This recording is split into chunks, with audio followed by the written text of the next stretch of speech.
మరి రేపు రథసప్తమి కదా, మరి రథసప్తమికి మరి రథం ముగ్గేస్తాము. దాని మీద రథంలాగా చేసి పెట్టాలి. అయితే దానికోసం 7 చిక్కుడుకాయలు 7 టూత్ పిక్స్ తీసుకున్నాను. ఈ విధంగా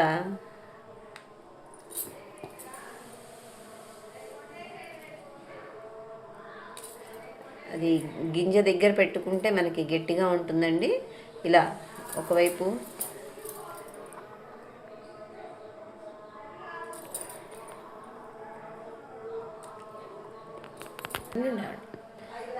ఇలా 2 చేసుకొని ఆ రెండింటిని మళ్ళీ ఈ విధంగా కలుపుకొని ఈ విధంగా దీన్ని ఒక బండిలాగా చేసుకుంటాము. తర్వాత ఈ మూడింటిని కూడా ఒక పుల్లకి ఒక టూత్ పిక్కి మూడింటిని వరుసగా గుచ్చుకోవాలి. అలా గుచ్చిన దాన్ని ఇలా దాని మీద 3 వైపులా వచ్చేటట్లుగా పెట్టుకుంటున్నాము. రథం తయారైందండి. ఈ రథాన్ని రథం ముగ్గు మీద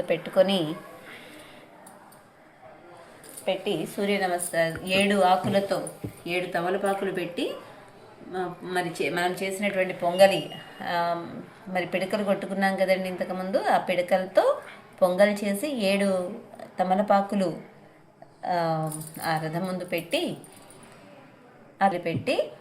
ఇంకా జిల్లేడాకులు లేకపోతే చిక్కుడాకులు కూడా యూజ్ చేస్తారు. మరి చిక్కుడాకుల్లో లేక తమలపాకుల్లో ఆ 7 ఆకులు పెట్టుకొని ఆ సూర్య భగవానునికి రథసప్తమి రోజు దీపారాధన చేసి ఆ నైవేద్యాన్ని సమర్పిస్తే శుభాలు కలుగుతాయని చెప్పారు. Thank you. అందరికీ రథసప్తమి శుభాకాంక్షలు.